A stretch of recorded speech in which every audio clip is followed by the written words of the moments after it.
conhecedor da realidade brasileira, revolucionário e comunista. Ele é um dos maiores símbolos dos ideais socialistas no Brasil.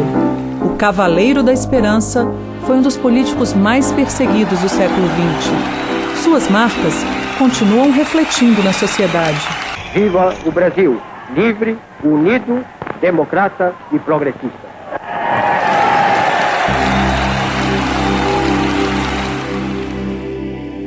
Luiz Carlos Prestes poderia ter sido presidente do Brasil em 1930, mas não quis. O cargo, naquele contexto, iria contra seus ideais políticos. Se aceitasse, teria que aderir à política de Getúlio Vargas e não poderia desistir depois, ou estaria aniquilado. Ele entendeu que a Revolução de 30 não tinha respaldo em forças sociais e achava que o movimento não iria resolver os problemas do povo. Seria apenas uma troca de interesses dominantes. Prestes foi o único político na história do Brasil que, tendo tudo, né, para estar inserido e solidário com a classe dominante, não viu? Pulou a barricada, se colocou do outro lado da barricada. E isso, as consequências disso são muito grandes. Não por acaso, as classes dominantes no Brasil até hoje não perdoam a Prestes essa atitude. A década de 20 foi um período de efervescência política e cultural no Brasil.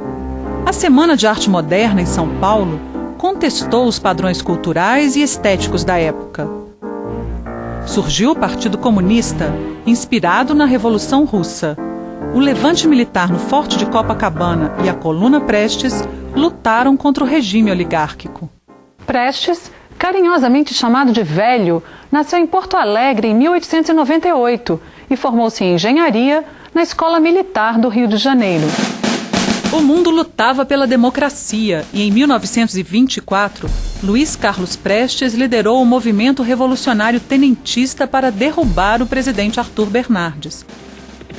Não conseguiu, mas levou seus homens para o oeste do Paraná, onde se uniu às tropas revolucionárias de São Paulo, recém-derrotadas pelas forças legalistas. Assim surgiu, em 1925, a Coluna Prestes, maior marcha militar conhecida que abalou a República Velha e jamais foi vencida. O grupo rodou 25 mil quilômetros pelo interior de vários estados, combateu durante 2 anos o autoritarismo do governo e pregou o voto secreto para o eleitor. Ele tinha sido escolhido pelos tenentes o chefe militar da Revolução Tenentista, que se pretendia realizar no Brasil, que era nada menos, nada mais que mais um golpe. Já tinha tido 22, né, tinha tido 24, tinha tido a Coluna, e agora os tenentes conspiravam de novo. A grande palavra de ordem, né, desse movimento tenentista, qual era? Voto secreto. Como vocês sabem, a oposição não tinha condição de ganhar a eleição, justamente porque o voto era a descoberto, manipulado, chamado voto bico de pena. Em 1931, foi morar na União Soviética, onde estudou marxismo e ingressou no Partido Comunista Brasileiro.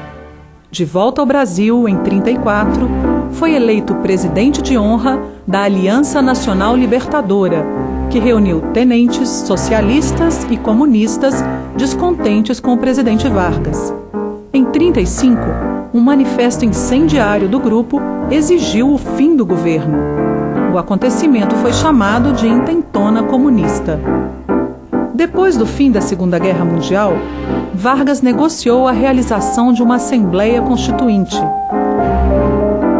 Prestes foi eleito senador da República e apoiou o movimento de Getúlio, apesar de ser um dos seus maiores inimigos. O objetivo do seu apoio foi acelerar o processo de democratização e os trabalhos da Constituinte. A nova Constituição foi assinada em 1946. Prestes atravessou o século XX na militância e tornou-se uma das figuras centrais do cenário político do país. Casou-se com a também comunista Olga Benário. Foi preso algumas vezes e outras teve que ir para o exílio. Além disso, ainda foi obrigado a viver na clandestinidade por muito tempo. Deixou o Partido Comunista em 1979 em função de divergências internas. e, na década de 80, orientou seus seguidores a ingressar no Partido Democrático Trabalhista, o PDT. Junto com o líder da sigla, Leonel Brizola, trabalhou para o partido até 1990, com 92 anos de idade. Por toda a sua luta, é considerado um dos construtores do Brasil.